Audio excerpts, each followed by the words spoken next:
Yes. So I'm going to start with just a brief introduction of, the sort of history of the conflict, and then I want to sort of get where I'm coming into the stakes that I have with these sort of set of questions, and then introduce the largely two broad sets of questions that Professor Spadola and Samia are going to be speaking to, and of course me in this discussion.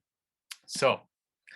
Uh, After nearly 2 years of rumors, on December 10th, 2020, Morocco joined Sudan, UAE, and Bahrain in normalizing ties with Israel. The move was part of a broader initiative headed by the former executive advisor, Jared Kushner, who back in 2016 was tasked with bringing peace to the Middle East. The news was announced via former President Trump's Twitter account in a thread of tweets. In addition to announcing Morocco's new diplomatic relationship with Israel, he also signaled his signing of a proclamation officially recognizing Moroccan sovereignty over Western Sahara. This upended around 30 years of US diplomacy, and Trump expressed how not only Morocco's autonomy proposal was the only basis for a just and lasting solution for enduring peace and prosperity, but as well simply the right thing to do, seeing that Morocco was the first nation to recognize US sovereignty way back in the day. This obvious quid pro quo maneuver by the White House surprised the international community, solidifying the Trump administration as probably the most pro-Morocco administration in modern American history. Prior to this decision, the US followed suit with international consensus, which called for a referendum on Sahrawi self-determination.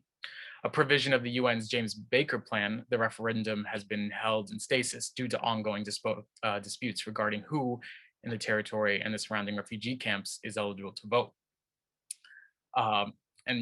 This is a conflict stemming back from 1975, and it's slowly come to occupy not even tertiary levels of human rights initiatives.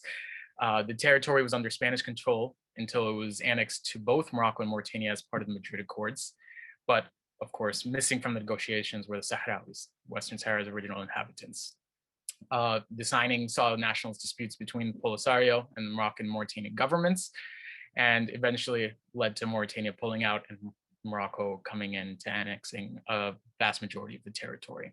And since then, ceasefire in 1991, the conflict has been in relative stasis until this year, of course, resulting in further Moroccan entrenchment and development in the territory, while refugee camps in Tindouf, Algeria, are left to languish with hope dwindling on the prospects of a true resolution.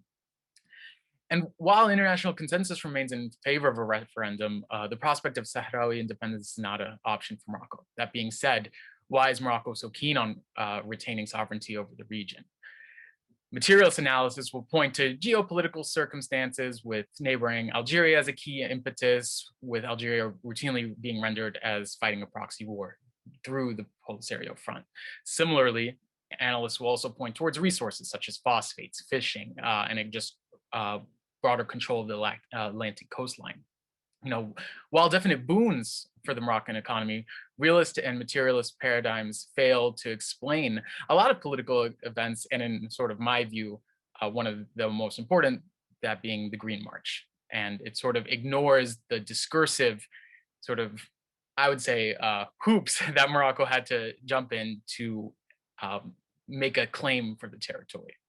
And, even if it's probably not the most good faith source, even King Hassan II in his biography downplayed the material interest in the territory, where he described that Moroccans do not have a nouveau riche mentality. If I had to choose between the return of these territories to the motherland and the phosphates, I would willingly have abandoned the phosphates. So in terms of how I'm coming to this sort of question, my big thing was a sort of deep suspicion in the quote unquote post-colonial frame. And I don't say that in sort of how a lot of people mean, where I'm saying, actually, no, we can think of Moroccan occupation in Western Sahara as this sort of manifestation of a neo-colonial sort of order. But I wanted to say, well, what makes, a Moroccan occupation that much different from Spanish, and how can something like the Green March be rendered as this triumphant sort of anti-colonial event?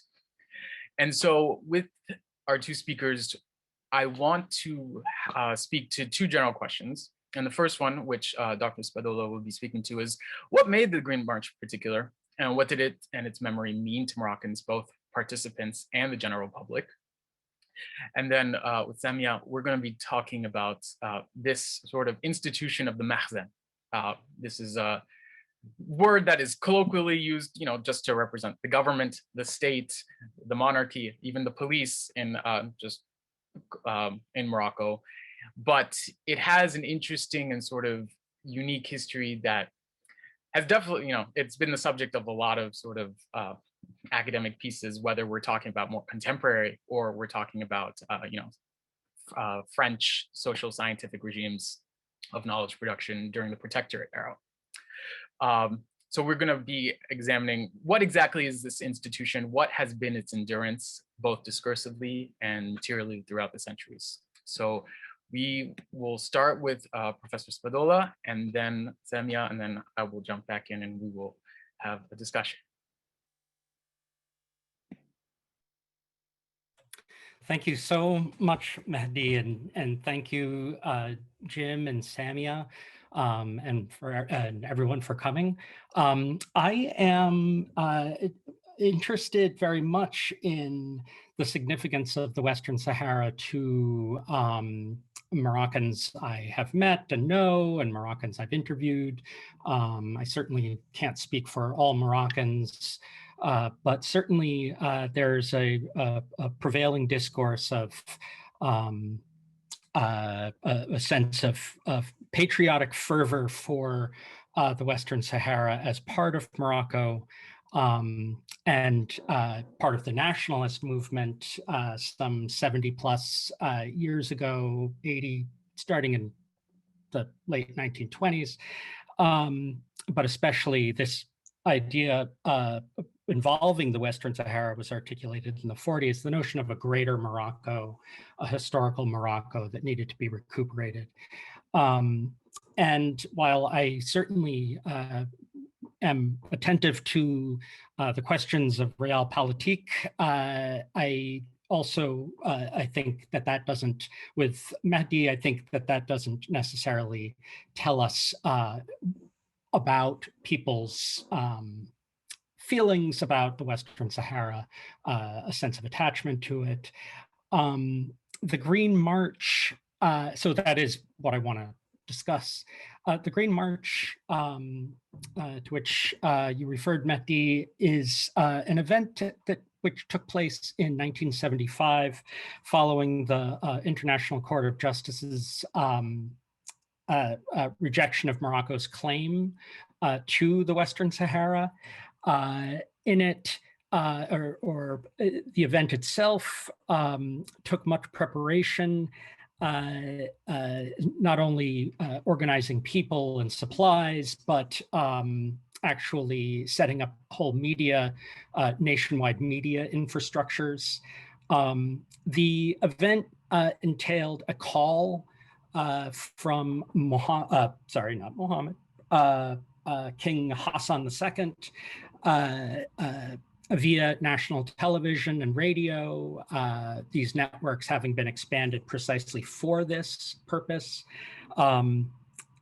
calling on Moroccans to volunteer to march unarmed into the Western Sahara to retake it. There were eventually 350,000 people who were selected, who volunteered or were coerced, and they were organized very efficiently into region-based groups. There was a quota for 10% of the marchers to be women, and the marchers were ferried down by train and bus to, now I'm forgetting exactly which place they were specifically placed, but it was close to the border then existing with Spain. And after some sort of backroom negotiations in which Hassan II secured the marchers themselves, assured that they would not be attacked. He called for the march to begin, and they marched a kilometer or so over the border. It was all very exciting. At a certain point, they stopped, and then Hassan II announced that the whole thing had been a success, and they were basically left. And among other things, the state provided them no transportation back to all points in Morocco. So there was a bit of a scramble. But the point is that this event was important at the time. It generated an extraordinary amount of enthusiasm within Morocco. All the sort of eyewitness accounts of the preparations and of the march itself, across all the across the entire political spectrum of Moroccan observers, basically expressed or recognized that this was enthusiastic, sincere excitement and sense of togetherness, patriotism, community, and the marchers themselves received some stipends and medals. The march is still commemorated yearly. It's a national holiday. And several years ago, a film was made, a fictional historical reconstruction. And prior to that, a documentary was made about it. In my work on Morocco, I spent some time looking at the Green March, in particular, the question of what it meant for the king to call people and for people to feel called and respond to it. As I said, there were absolutely instances of coercion, people being forced to join the march, but all other accounts, by all accounts, there were many more hundreds of thousands of people volunteering than eventually went. Estimates up to 2 million people. And the question for me has been, in essence, what is the force unleashed by the call? Clearly, it has something to do with mass-mediated address.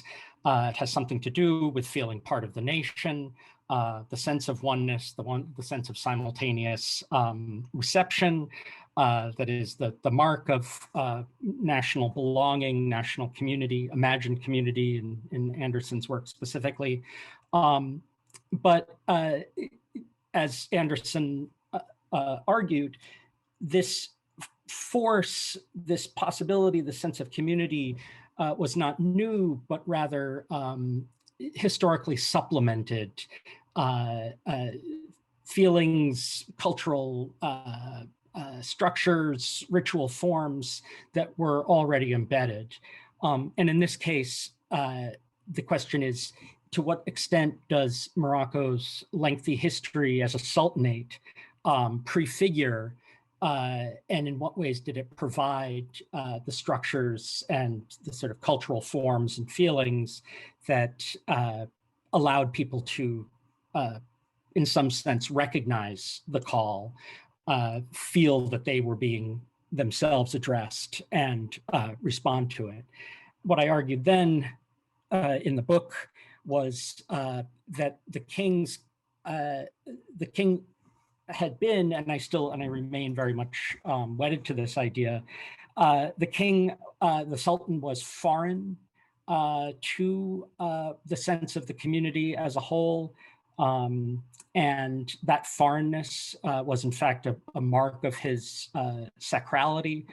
And that foreignness was also embodied in his letters patent, the seal, and the recognition that he would provide individuals, tribes, and lineages, written seals that would then be provided to Sharifian families, again, tribal leaders. These seals would be kept as valuables.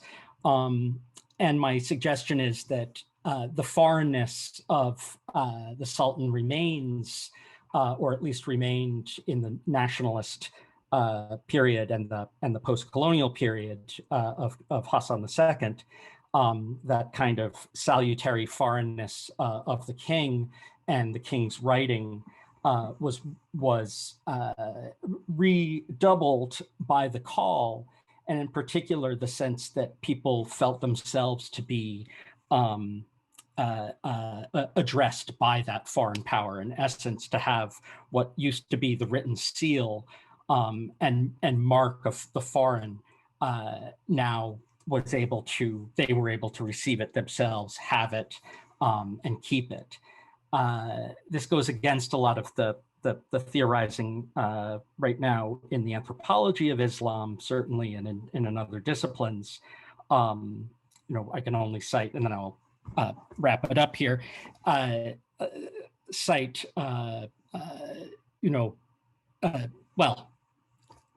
one, the work of Wael Halak, in which we're invited to think of the community as largely, of the Muslim communities being largely self-governing, self-sufficient, law being incorporated into everyday life.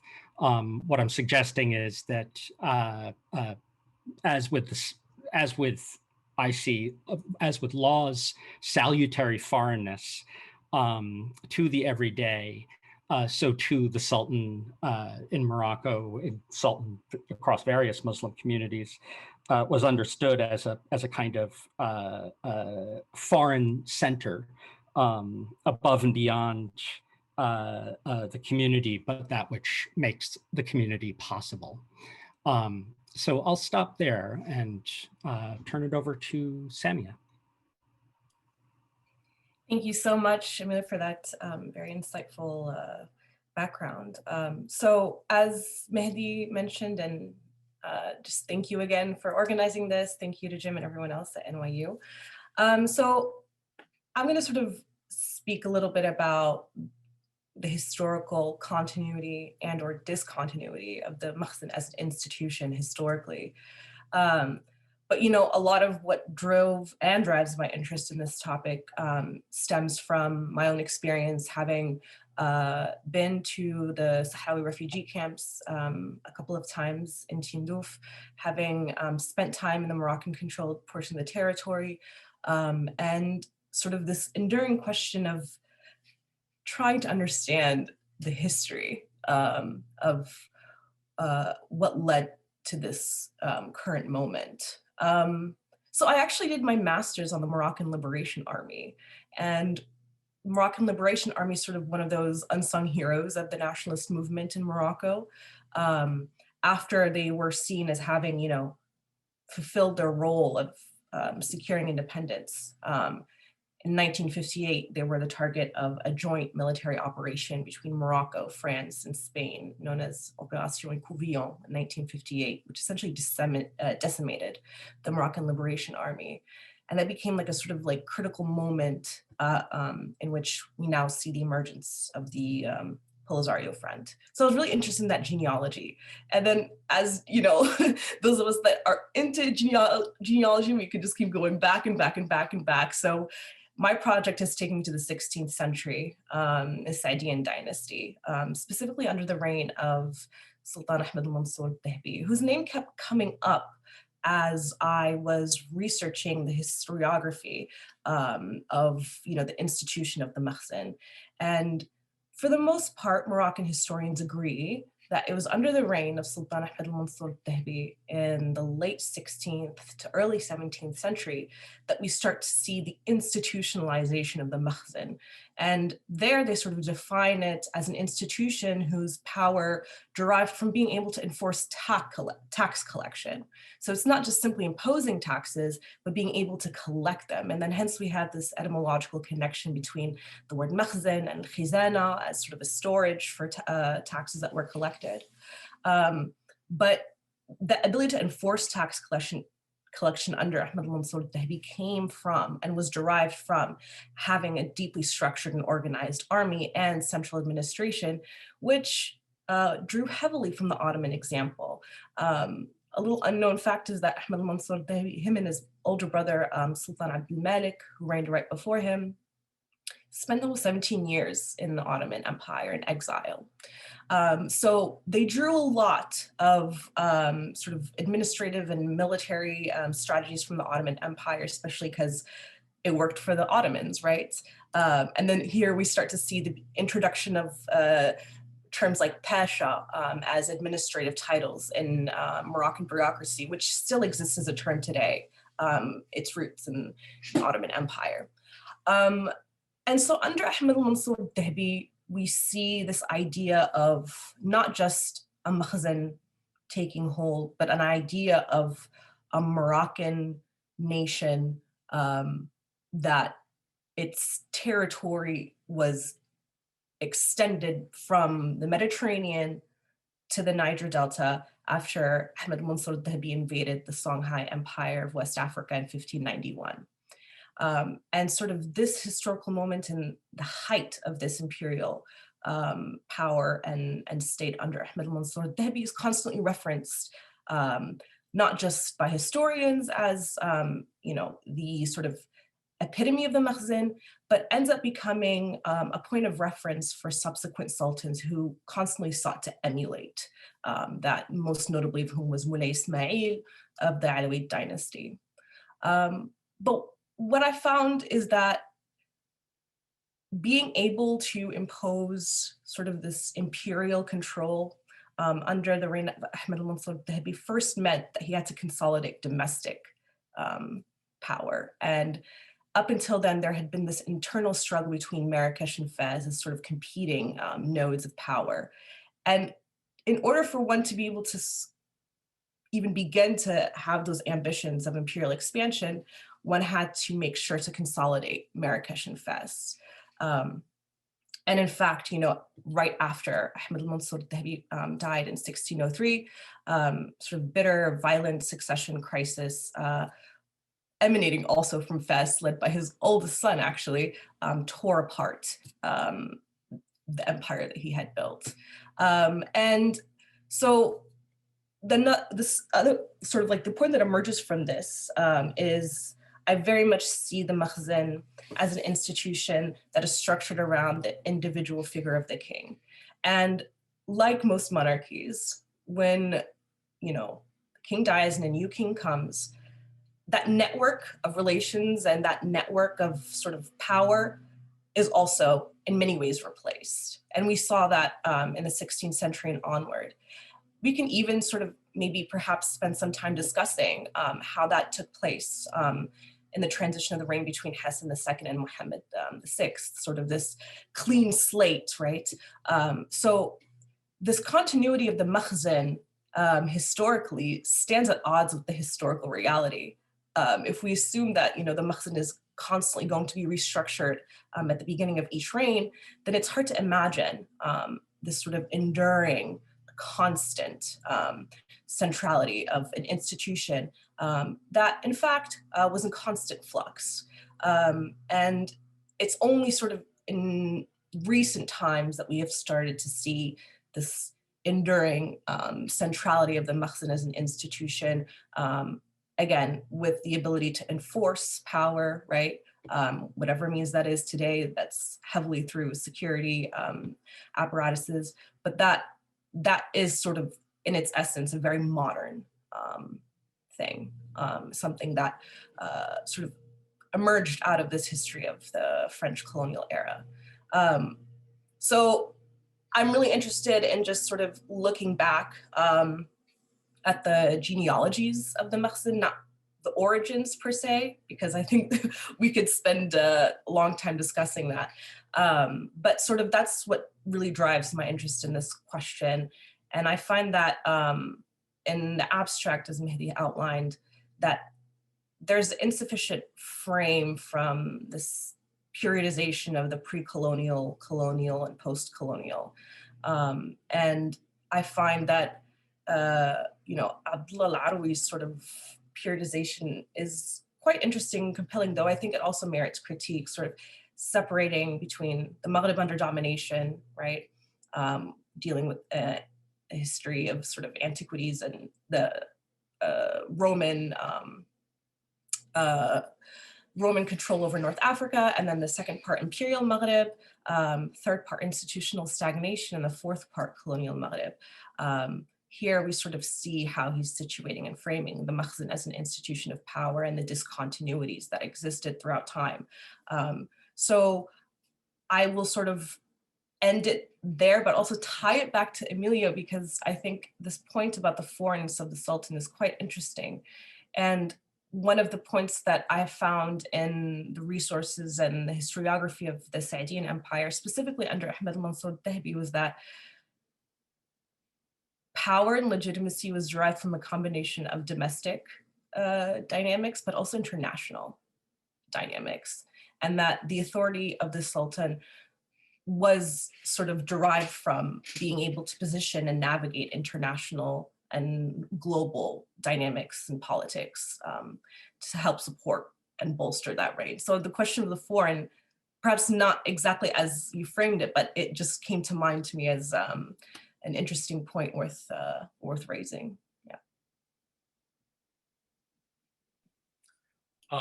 Thank you both for those really interesting introductions. And I guess I'm gonna start with a question that it might be a bit long, but it sort of touches on things you both said. And it's on this theme of bifurcation.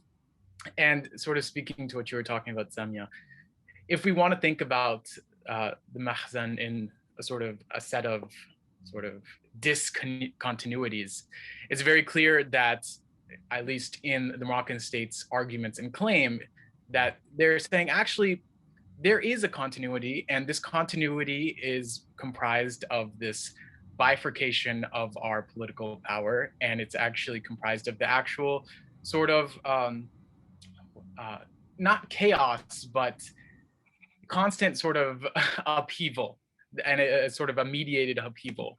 And they sort of describe this as having two dynamics, whether it's between those lands that is in the realm of the state, led Makhzen, or those realms that are in the land of dissidents, led Siba. And it just seems to me that whether it's the Moroccan state, whether it's French social scientists who will articulate that actually this sort of dynamic is the exact reason why we need to be here, because obviously Moroccan forms of political authority are too anemic to rule in a sort of coherent manner, or even more contemporary, where now we have much more sort of renewed interest on the modern Moroccan state, whether we want to say the Makhzen is this bifurcated institution with a sort of modern like state bureaucratic apparatus, and then the king with a sort of timeless set of ritualized traditions.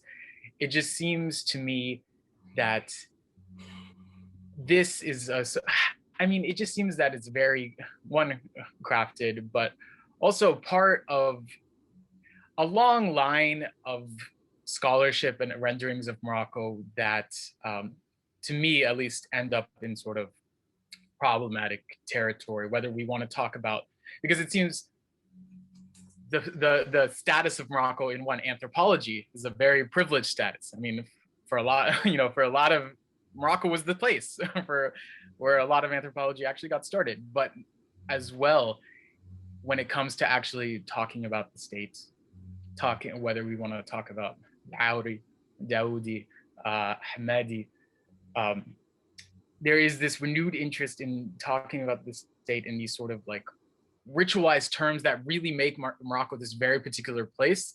And I wonder where's the line between, sort of exceptionalizing Morocco and really reifying this idea of a Moroccan Islam, a unique Sharifian state that only, Morocco can really articulate, and of course with the Sultan as the head or king as the head. And where is the line where we can actually begin to piece together a story in terms of whether it's the word you used, discontinuities, or different just sort of reformulations.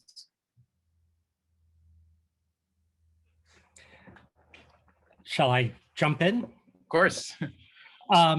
Well, there's a lot to be said there. And I think most clearly, I'll just say we need to be very clear about, I think, separating what we're talking about, what we mean by the state and the nation. And in this sense, I would suggest that we can talk about a contra halak. We can talk about the existence of a powerful state, if not an entirely territorially sovereign state. My conclusion after a couple of decades of work is that there really isn't sufficient evidence of a nation in the sense that I understand it, as a sense of serially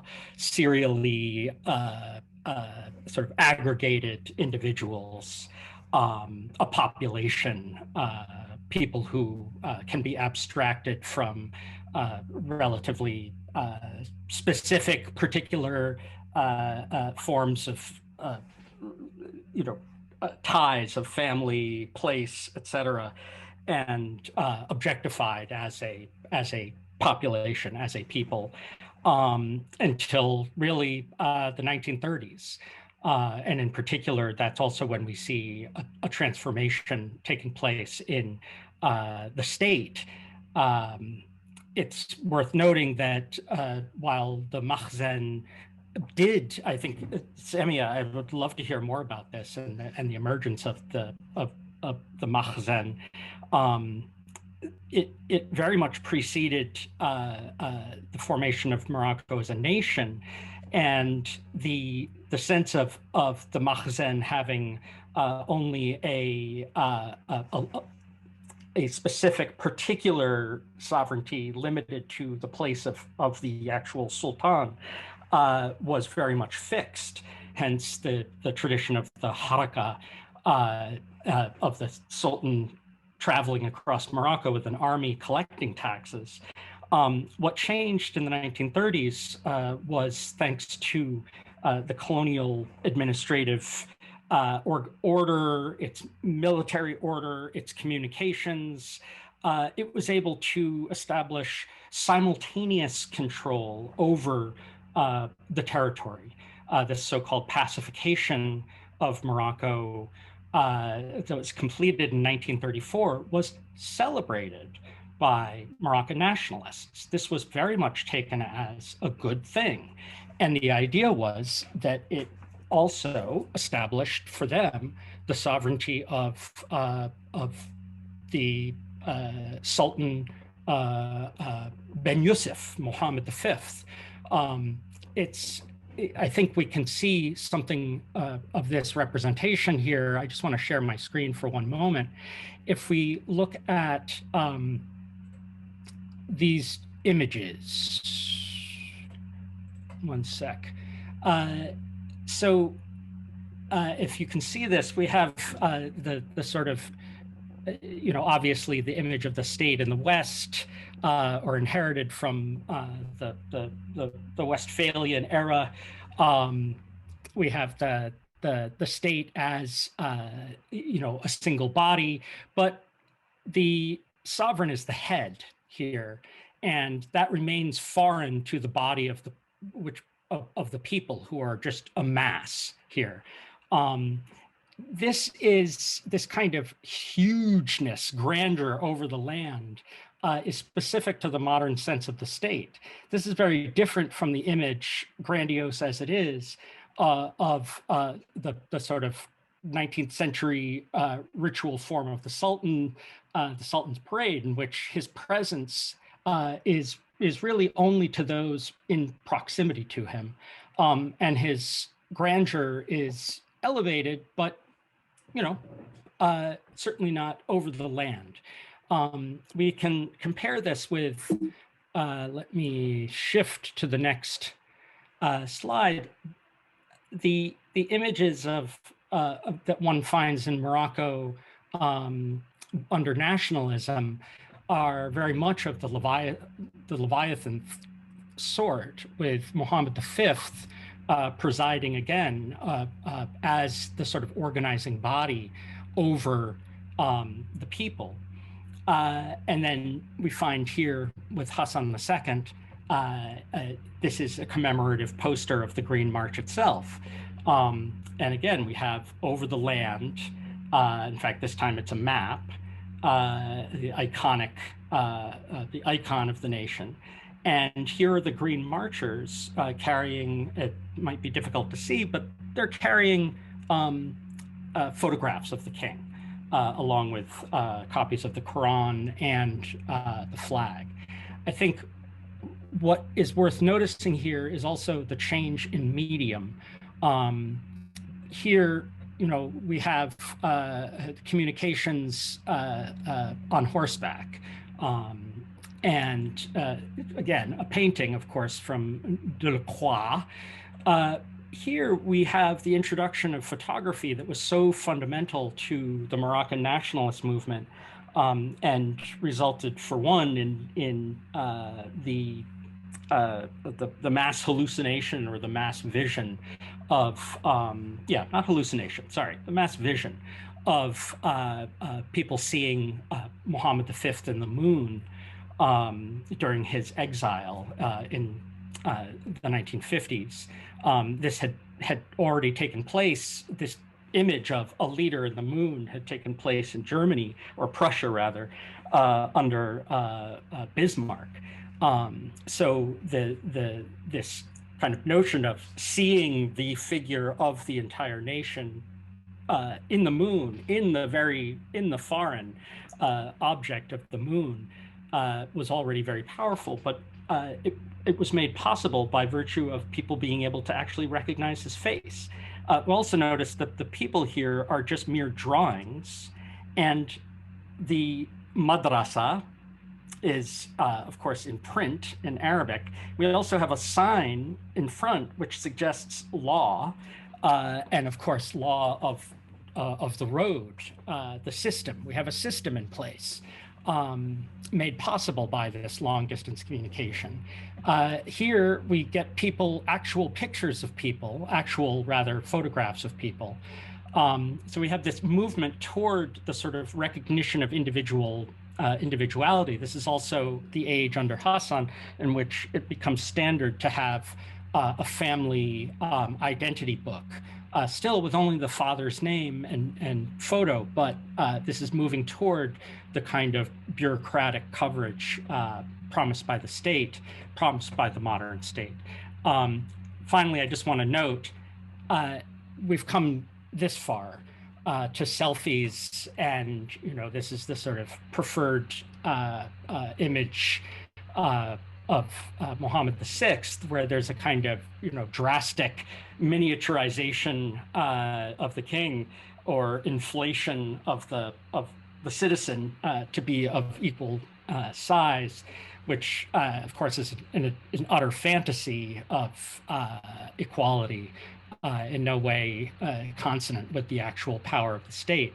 But the point here is that nobody in any case would confuse the king and the state. The king is not the state, and the king is not the Makhzen.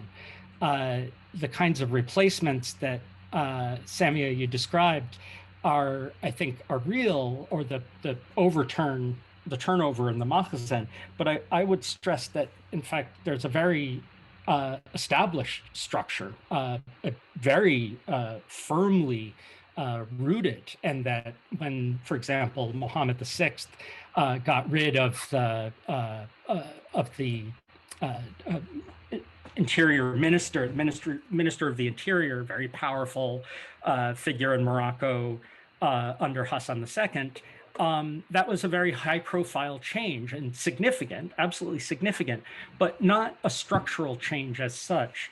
And similarly, his replacement of the Minister of Islamic Affairs also was a very high-profile move and resulted in great structural reforms, but was not itself did not in itself change the structure. So I guess I'll just emphasize those points that we have continuity here, certainly, but it not necessarily without quite radical and really revolutionary transformation.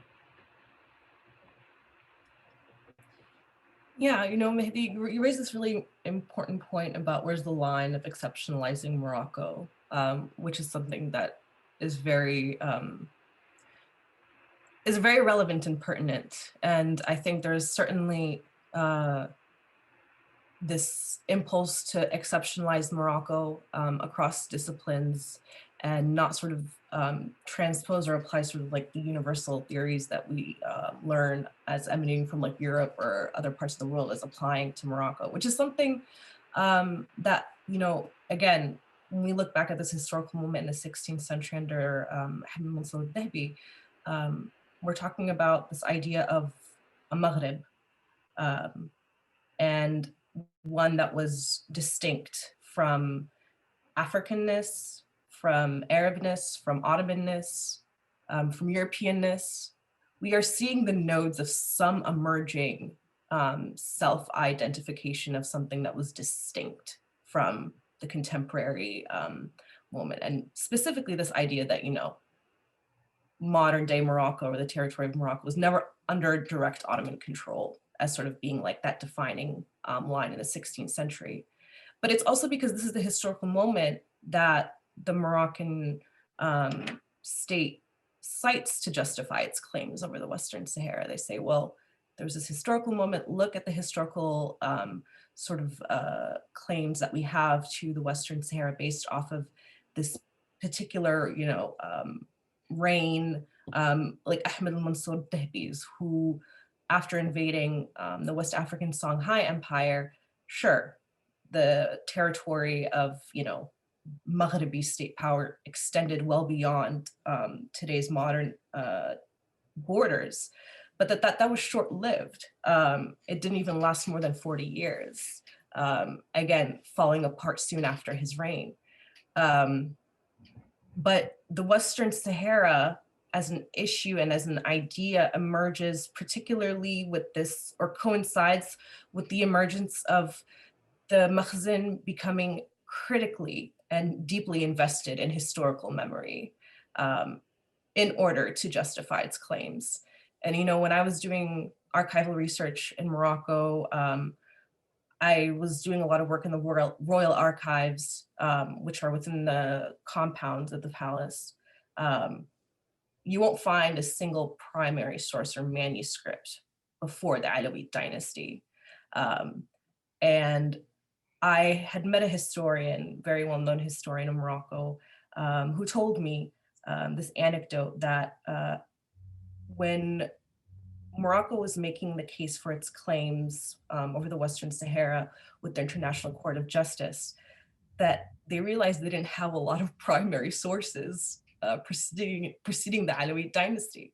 And that a lot of those manuscripts and primary sources were within the hands of sort of private family archives, especially in the Western Sahara. And so, according to him, I don't know if this is true, the anecdote is that Hassan II essentially forced a lot of these families to hand over their private family collections and their archival collections in order to help Morocco sort of make its claim historically over the Western Sahara. And then we see the role and the position of the royal historian of Morocco, which is still a position that exists today. And so, you know, I think that modern formation of Moroccan national identity post 1956 is very much something that emerges with how pre-Alawite history is remembered in Morocco and taught, and also how that converges with this investment and this state building project that folds the Western Sahara within that idea. And then so we come to a moment where the monarchy as an institution historically becomes entangled with all of these ideas. And so to be Moroccan means to also be, you know,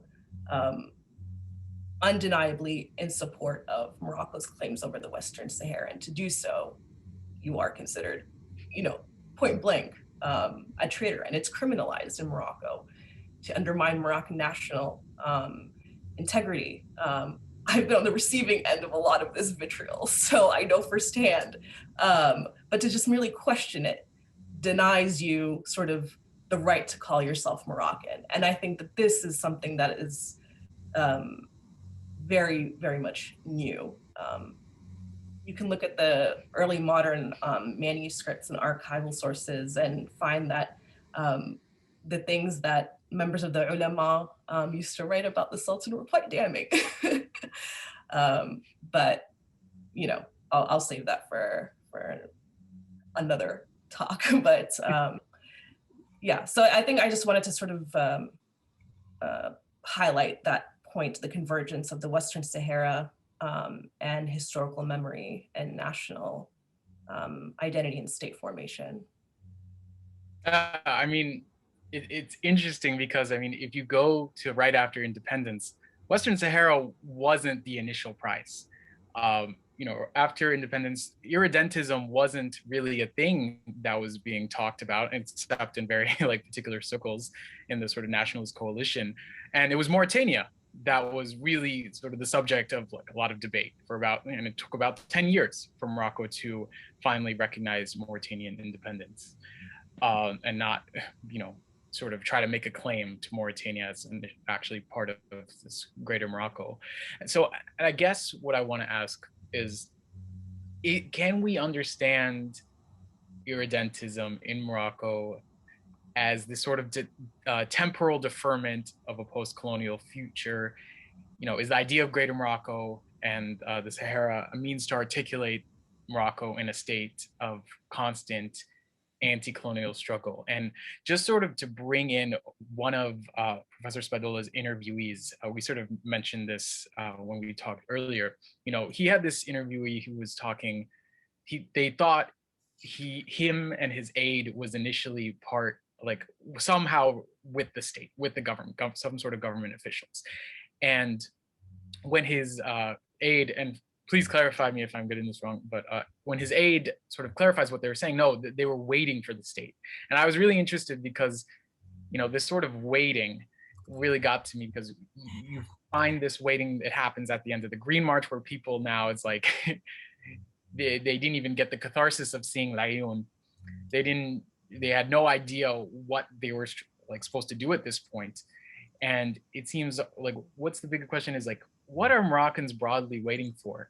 And can we link to this like temporal deferment of like a post-colonial future to this waiting? And I guess lastly, to link to more contemporary events. I mean, I remember I saw on social media, there was those images of a boy, Moroccan boy, swimming to Ceuta. And instead of just commenting on just how horrible, you know, it must be in Morocco or in this boy's life for him to just something that he should do, a lot of people were saying, oh, well, he's not swimming to Spain. He should be, the issue is that he had to swim to another country. He wouldn't have to do that if these two territories were actually part of Morocco. And the irony is like, well, if these two parts, these two territories were part of Morocco, he probably like would want to be like going somewhere else. I think it's very much that it's not part of Morocco that is trying to get there. So I was just wondering, and maybe you might have some anecdotes from people you met throughout your tenure as a journalist. I was just interested in this deferment and, you know, will there ever be a moment where, you know, Morocco can get out and be like, you know, really realize the sort of, at this point, failed promises of a post-colonial, quote unquote, post-colonial state? I mean, I think this idea of Greater Morocco, you know, perhaps there's an argument to be made that at the moment of its sort of conception was very much in line with with ideas of decoloniality. And specifically this idea of Greater Morocco, but that wasn't even the term. I mean, if we look at the primary sources like of the Moroccan Liberation Army, for example, Mohammed bin Said has published several memoirs, and in them he's included letters that were exchanged between the leaders of the Moroccan Liberation Army, who kept referring to independence as sort of independence of the total Maghreb, that Morocco's independence was incomplete until Algeria was independent, until Western Sahara was independent, Ceuta, Melilla, Canary Islands, but not just independent, but unified, all of them. And this became a point of contention between other emerging ideas of nationalism in Morocco, particularly with the Istiqlal Party. And so this sort of debate and distinction emerges between the Moroccan Liberation Army and the Istiqlal Party, which, you know, according to some, was one of the reasons why, and perhaps behind Mahdi bin Barka ordering the assassination of Beslim Saadi, who was a Moroccan Liberation Army leader in the north, in the Rif. Bin Barka is widely, you know, sort of named as the person behind that assassination, who at the time was very close with Hassan II as a tutor. And so I think when Hassan II, you know, starts to take the reins of power, even as crown prince, again, I go back to the Moroccan Liberation Army because I think that there's a lot of insight there that we could glean about all of these points that we're talking about. But I think Hassan II saw in this idea of the Greater Maghreb a chance to consolidate power and authority, and selectively sort of taking that bit of the Western Sahara to sort of justify and expand his rule. But, you know, the sources, the way they conceive of and conceptualize of independence is that of the entire Maghreb. And obviously, you know, if that's the idea of independence and sovereignty that we accept, then for them, it's still not independent. And that decolonization still hasn't fully been achieved. But I think that we can also look at the Moroccan state now as sort of trying to emulate, again, its imperial past and reproduce it in different ways that aren't just always having to do with like military control or state control, like in the Western Sahara. Just one minor point, when I was doing archival research in Senegal and Mali, I was astonished to see the amount of Moroccan businesses, but not just Moroccan businesses whose majority shareholder is the king everywhere, advertisements, and this sort of like reverence for that moment of when Morocco sort of had control over West Africa, as something that is still enduring. So I see all of this as like sort of connected.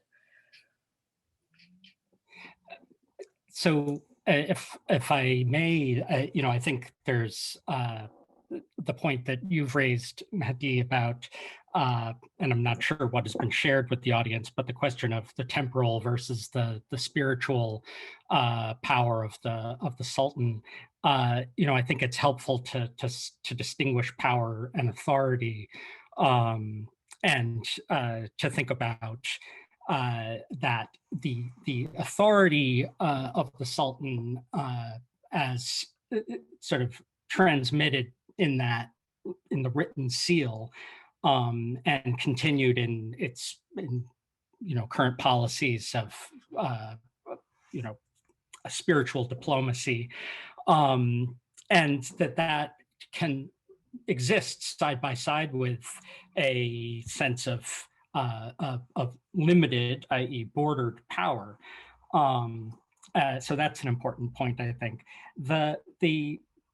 I wanted to just come back to what you said, and I know then we want to open this discussion to everybody. So I'll be brief.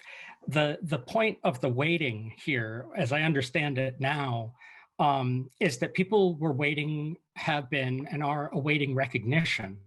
And that recognition is really fundamental to a sense of being. And so if people are waiting, if people are waiting, then they are waiting to be recognized, which is to say, waiting to be fully formed.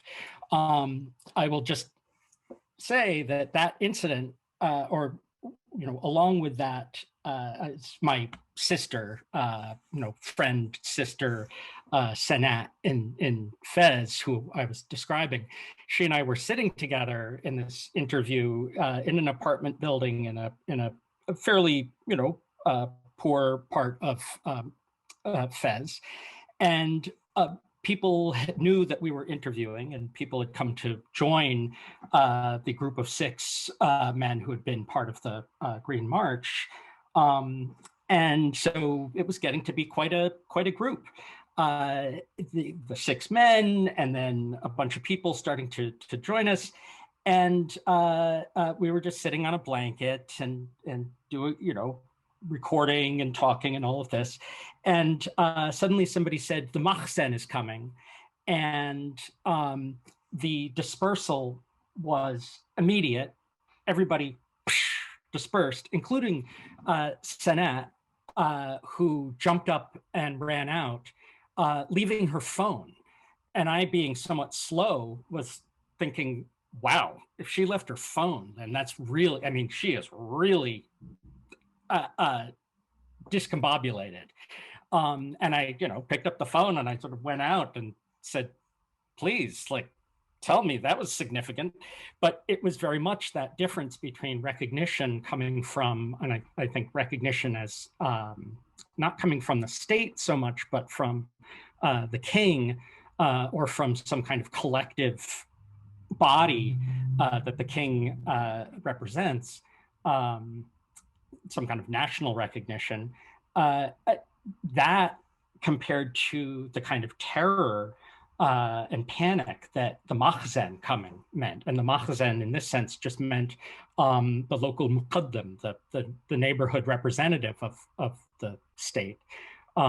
So, again, yes, people are waiting, but it's not necessarily waiting for a political project if I look at it from that very deeply subjective encounter, or thinking about how people themselves are feeling and living.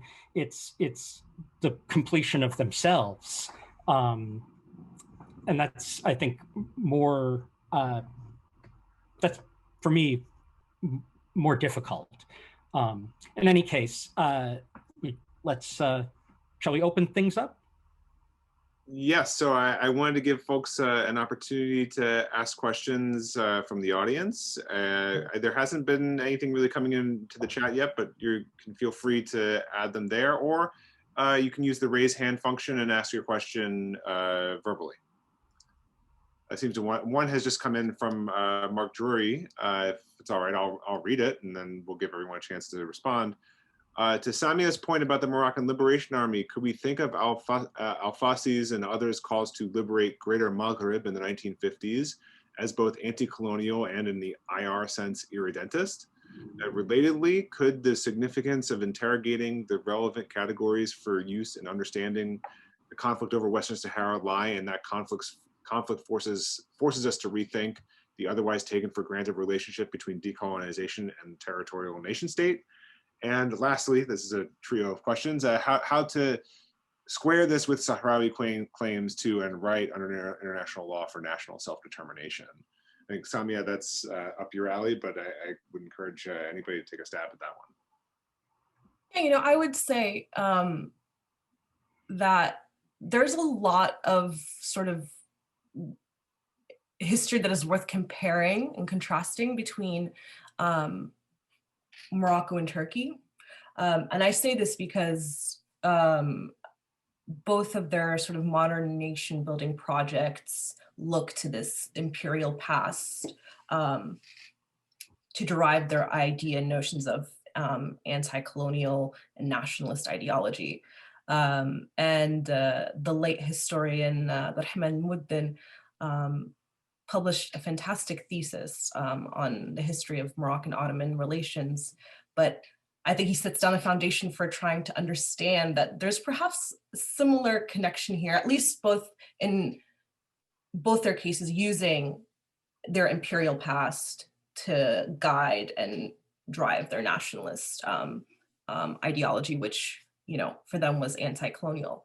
But also that, you know, there was a particular moment in 1958 with, you know, Opération Écouvillon, with the decimation of the Moroccan Liberation Army in the South, which really, you know, creates the historical moment that gave rise to widespread disenchantment among Sahrawis and fueling the subsequent rise of the Polisario Front.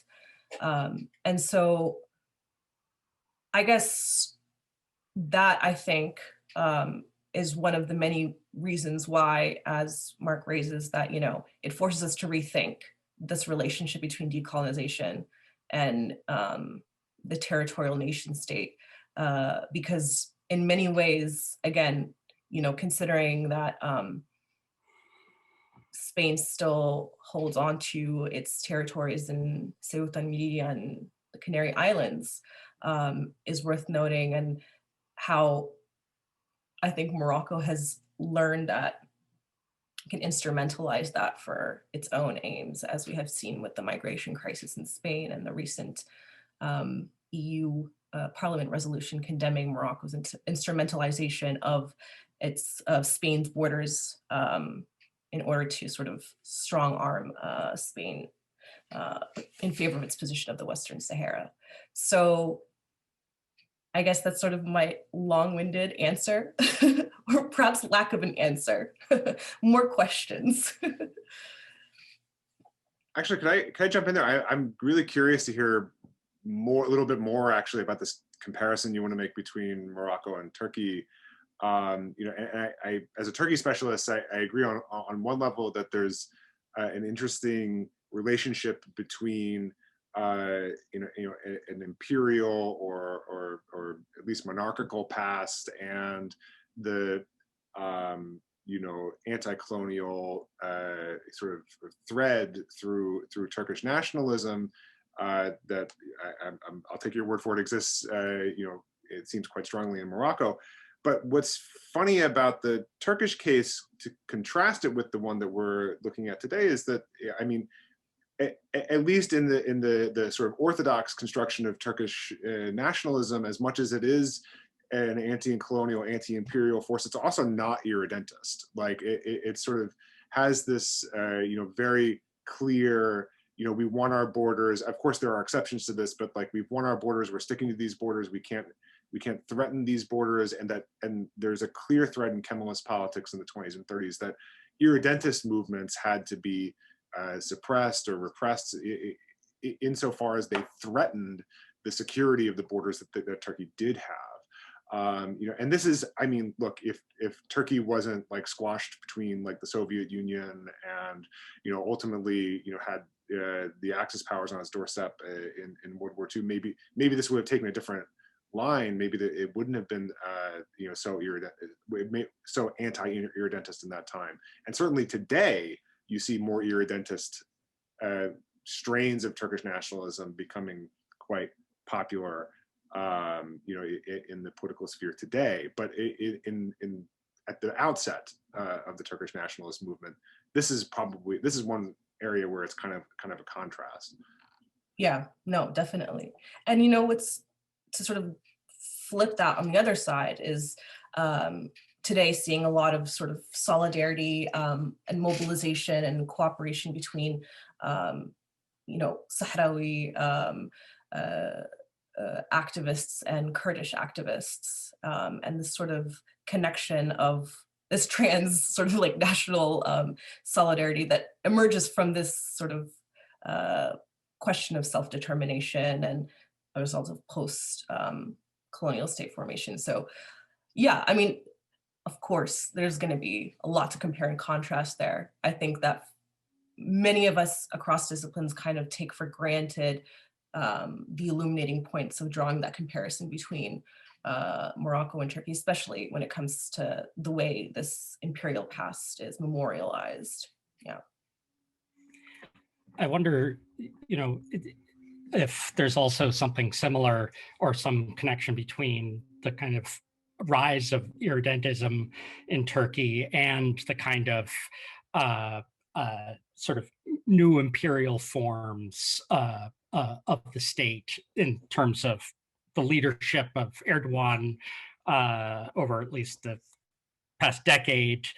Certainly there seems to be a recuperation of the imperial form in Morocco, not in terms of irredentism, but in terms of the king as having this authority, spiritual authority that you know, covers West Africa and can be a source of foreign investment and diplomacy.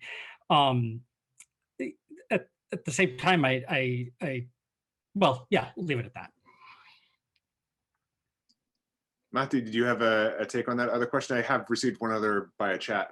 Yeah, just quickly. I mean, you know, this, you know, the word of decolonization has definitely, like, over the past 2 years, I've been increasingly been skeptical of it.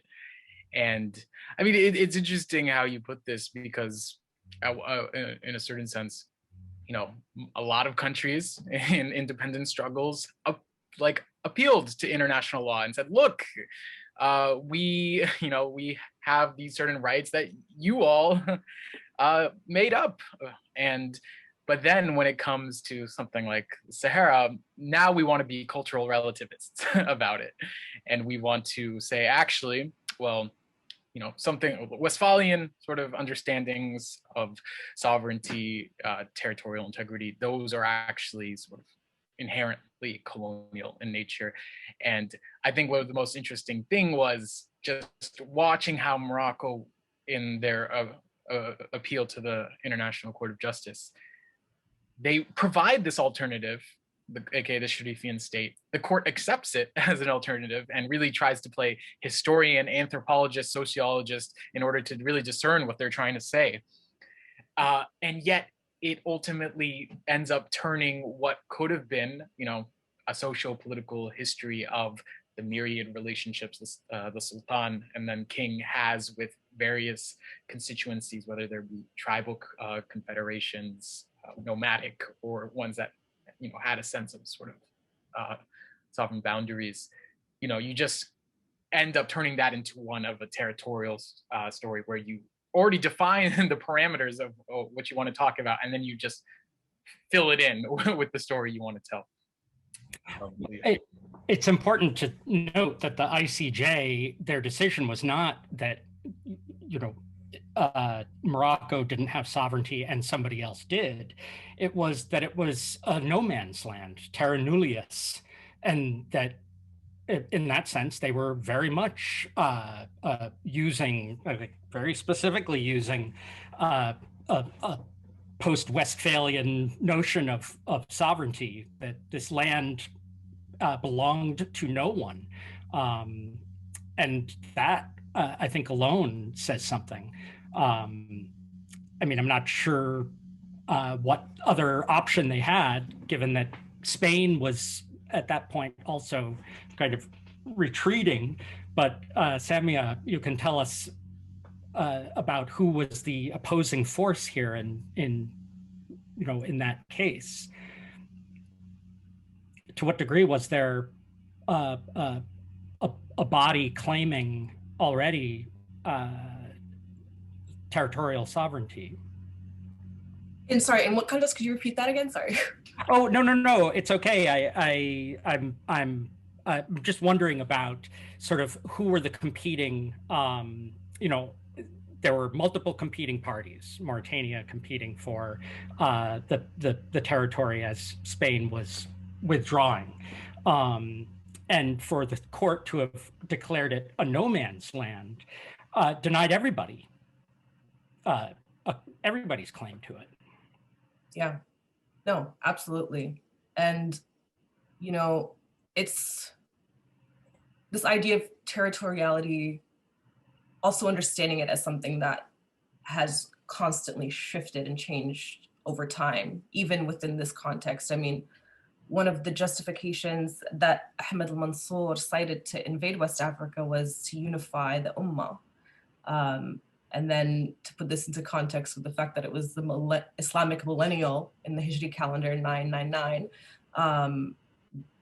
that was sort of, so the idea of like a territory that was tied to religion, for example. But I mean, to this point of decolonization, because it's interesting, Mahdi, you raise this point, and we sometimes forget that the United Nations categorizes this as a question of decolonization. And treats it as such. But then again, I think our conversation here has shown that there's a limit to that frame, especially if, that same logic is not being sort of, transposed or applied to the question of, Ceuta, Melilla, and the Canary Islands, for example. So yeah. We have a couple questions in the chat. One I'm gonna ask right now, and then I also want to turn to Alicia Campos, who has her hand raised. So maybe I'll ask this question that came to me anonymously, and then I'll ask Alicia to unmute if that's all right. We can put a couple of questions on the table. So the question that came to me was, she'd be interested to hear if the panelists would draw any links between the contested processes of Moroccan state formation being discussed and Morocco's still pending application to join the ECOWAS on one hand, or on the other hand, Morocco's self-positioning as an African leader in migration management as a country of origin, transit, and destination for intra-African and African-European migrations. So I'll leave that question out there, and I'm going to ask Alicia to unmute. You should be able to unmute yourself now, Alicia, and ask your question. Go ahead. Thank you for the very interesting talk. I didn't want to say anything, but I have to disagree a bit with Emilio in relation to the advisory opinion of the International Court. In fact, as I understand it, what it said was that everybody was right. Morocco has had historically political and juridical links to the Western Sahara. The Mauritanian Emirates the same, and the Kabilas in Western Sahara had their own political organization. So I don't understand the argument was that it was a no man land. It was quite the opposite. There were too many men and women there.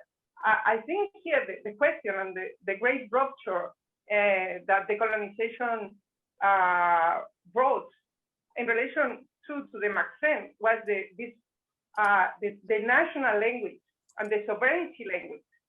Suddenly, all the parts had to argue in the terms of sovereignty, and as we know, sovereignty is incompatible with other sovereignty. But in the previous history, this was not so difficult. And if we look at the African political history in general, the multiple sovereignties over the same land was current. So in fact, well, I wanted to put you this question of the new language of nations and the new language of national sovereignty make in fact a difference and make the debate and the struggle. All the parts were obliged to use this language, and in fact, from my point of view, this is what makes Western Sahara conflict so difficult to resolve. That's right. Thank you, Alicia. Does anyone want to take up that or the question that came in before? Maybe I'll just respond very quickly. Thank you so much, Alicia. My recollection now, it's been several years since I wrote on the Green March. My recollection was that the court recognized all of those, and yet, or not recognized, acknowledged all of those claims, but declared that none of them added up to sovereignty in their definition. So that was the official their definition of terra nullius was the kind of per international law in this very limited sense of sovereignty of the modern state sort. Thank you. Yeah, this question about Morocco and ECOWAS, that was, that happened right around the same time that Morocco rejoined the African Union after having left it exactly and precisely over this question of the Western Sahara.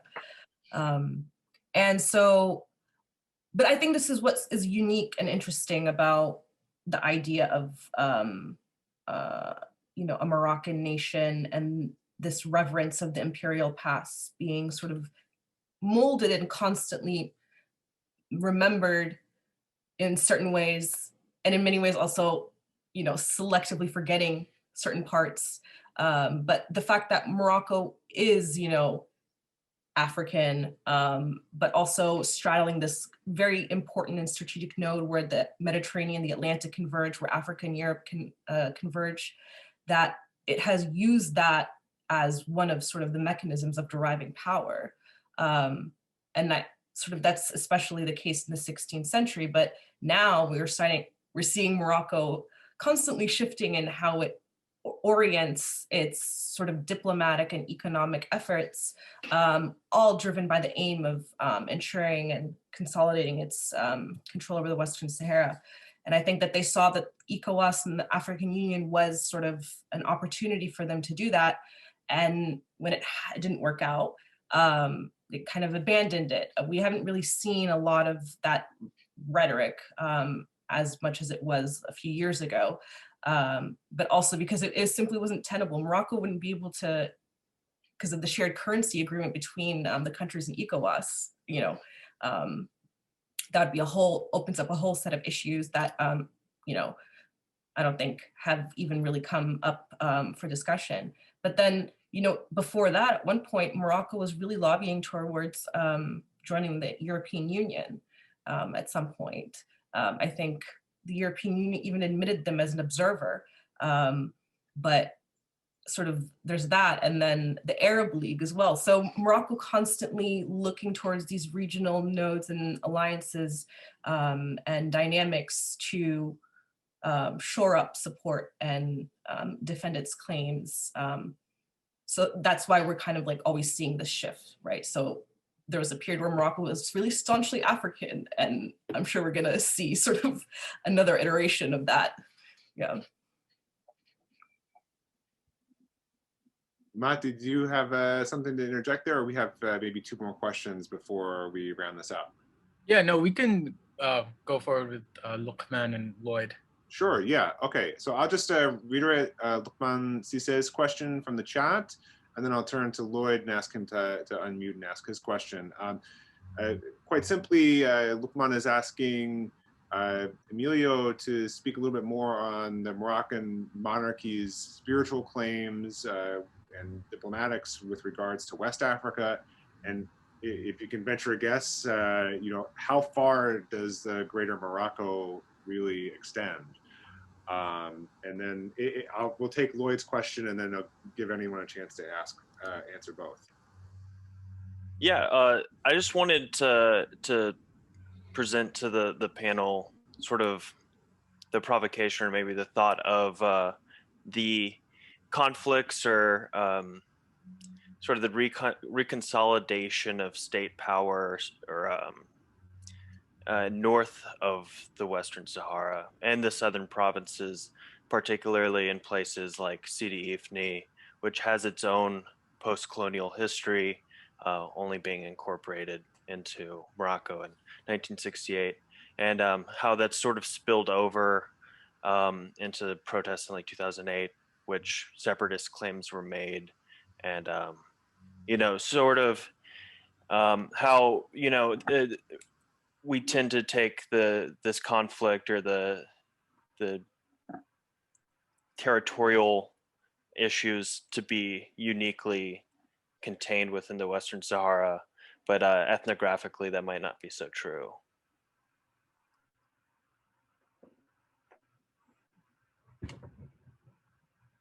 I mean, to this point, thank you, Lord. That's such a great point, especially because, I'm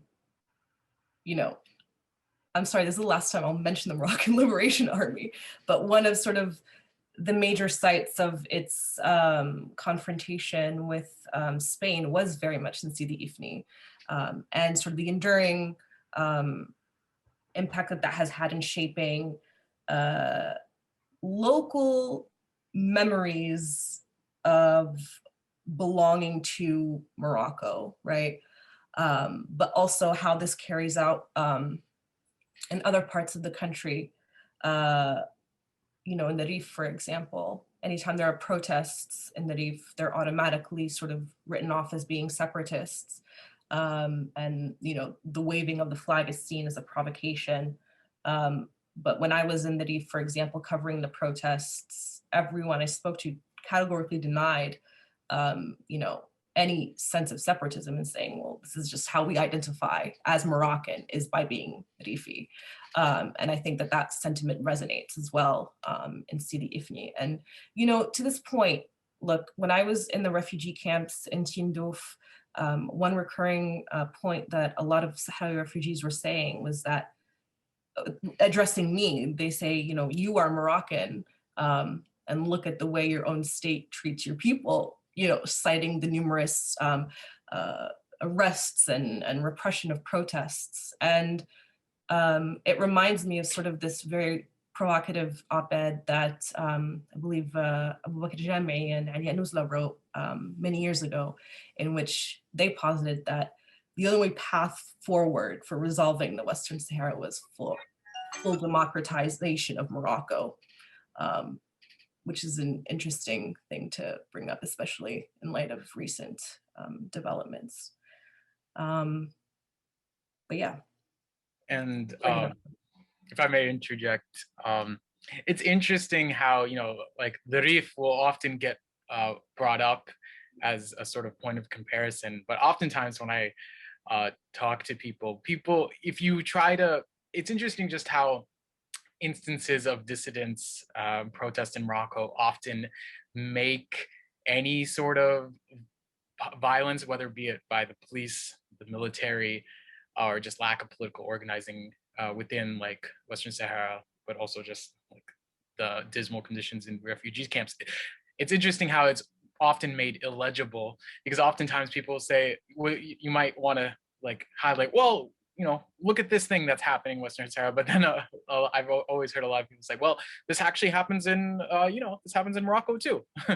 And this way of just, saying, oh no, this is like just a national problem that we all have to deal with, often serves just, it plays into the logic of the occupation itself, where now, even with all the development down in Western Sahara, the Moroccan annexed territory, you'll often hear people say, and it's almost this sort of animating of like Rio de Oro, the old name for like when the Spanish were there, where a lot of people actually think, a lot of people down there are actually living very well, and the government's doing a lot down there for them, but what about us?